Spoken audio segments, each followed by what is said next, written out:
propose un condensé de l'actualité des 7 derniers jours. Suivez sur AfroWeb TV l'actualité politique, économique et sociale, bref, dans toute son entièreté sur www.afrowebtv.com. Veuillez vous abonner à notre chaîne AfroWeb TV sur YouTube et Facebook pour ne rien rater sur l'essentiel de l'actualité de la semaine. AfroWeb TV, au service de la communauté africaine à la diaspora. AfroWeb TV, c'est l'Afrique qui gagne.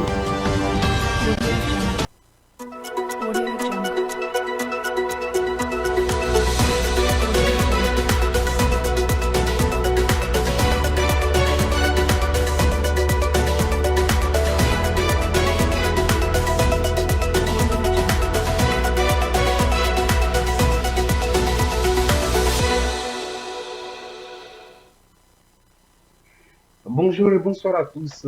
C'est l'heure des actualités de la semaine sur AfroWeb TV en collaboration avec FM Liberté, la radio de la diaspora africaine. Voici les titres. La CEDEAO dit regretter la décision du Mali d'expulser son représentant de son territoire. Toutefois, l'instance régionale a assuré qu'elle reste engagée pour la réussite de la transition dans ce pays. La société mère Facebook change son nom et est désormais appelée Meta tout en élargissant sa portée au-delà des médias sociaux dans des domaines tels que la réalité virtuelle. Ces changements ne s'appliquent pas à ces plateformes individuelles telles que Facebook, Instagram et WhatsApp. La page sportive dans cette édition du football, le FC Barcelone vient de limoger son entraîneur, le Léandre Ronald Koeman, de ses fonctions suite à des défaites répétées. La légende du club, Xavi Hernandez, est le favori pour prendre la relève.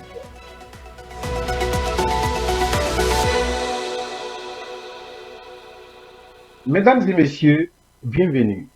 La commission de la CEDEAO a annoncé mercredi regretter la décision prise par les autorités de la transition au Mali d'expulser son représentant dans un contexte sécuritaire complexe. Toutefois, l'instance régionale a assuré qu'elle reste engagée pour la réussite de la transition dans ce pays.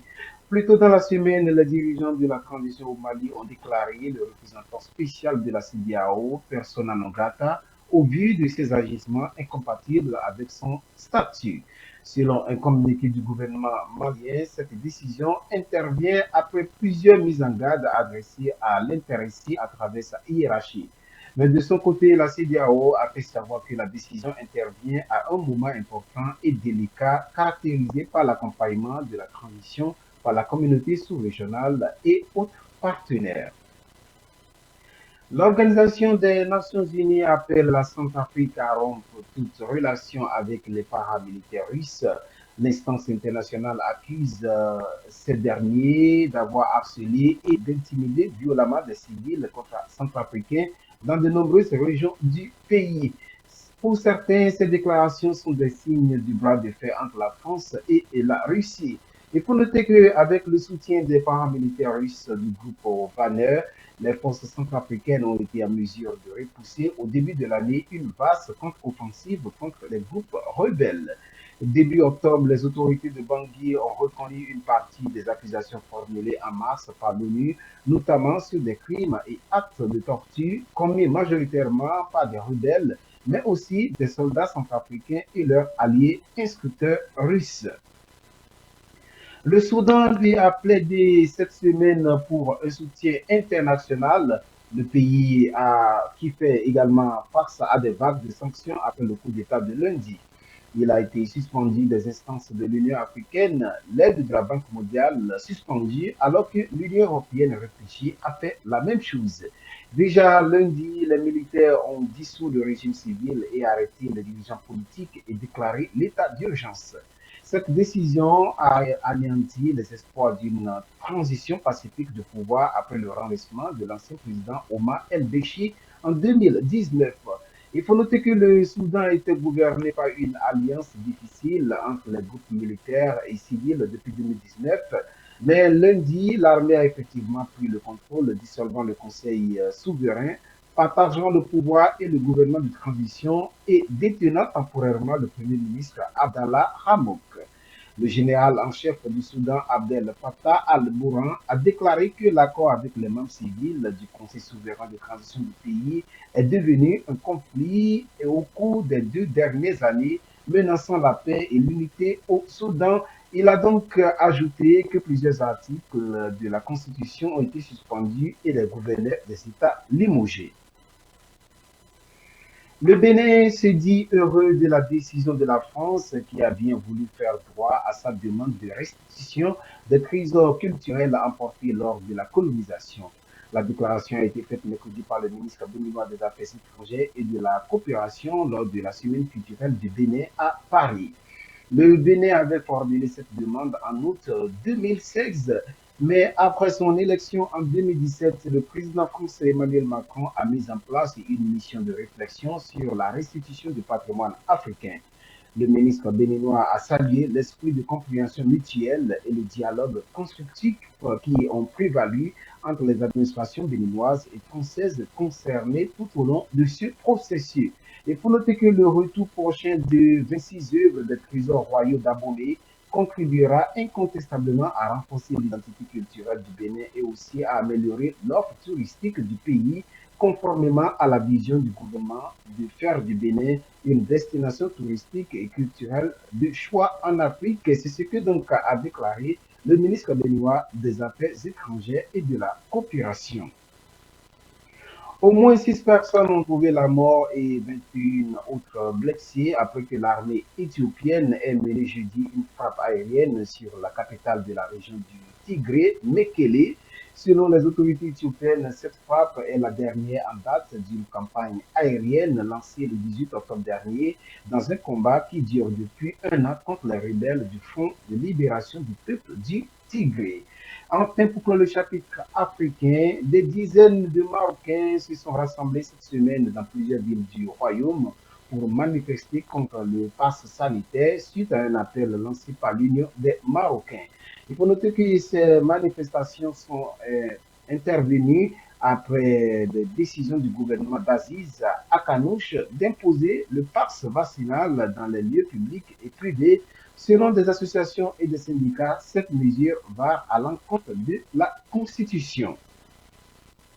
Hors du continent africain, l'ancien gouverneur de l'État de New York vient d'être inculpé pour agression sexuelle sur une ancienne employée. Il va comparaître pour une première audition le 17 novembre prochain. Rappelons que de telles accusations avaient forcé Andrew Cuomo à quitter son poste en août dernier suite à la publication d'un rapport d'enquête évoquant donc le cas de 11 femmes harcelées ou agressées sexuellement.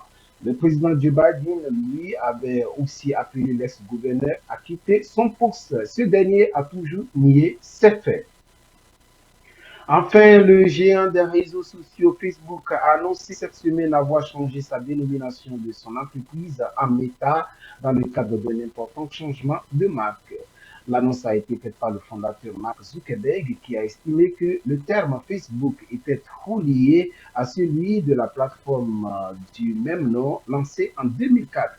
Ce changement permettra de mieux englober ce qui a fait la dénomination alors qu'elle élargit sa portée au-delà des médias sociaux dans des domaines tels que la réalité virtuelle.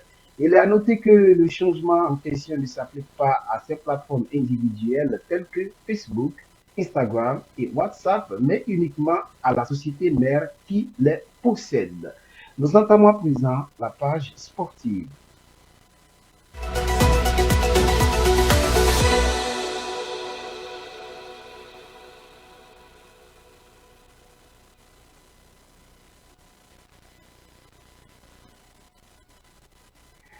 L'information dans cette partie du football, le FC Barcelone a limogé cette semaine son entraîneur néerlandais Ronald Koeman après la défaite 1-0 chez le Rayo Vallecano en Liga. La décision intervient 3 jours après une défaite lors du Classico de Liga face au Real Madrid, 2-1, et alors que le Barça se trouve à la 9e place du championnat d'Espagne et qu'il est donc au bord de l'élimination en Ligue des Champions.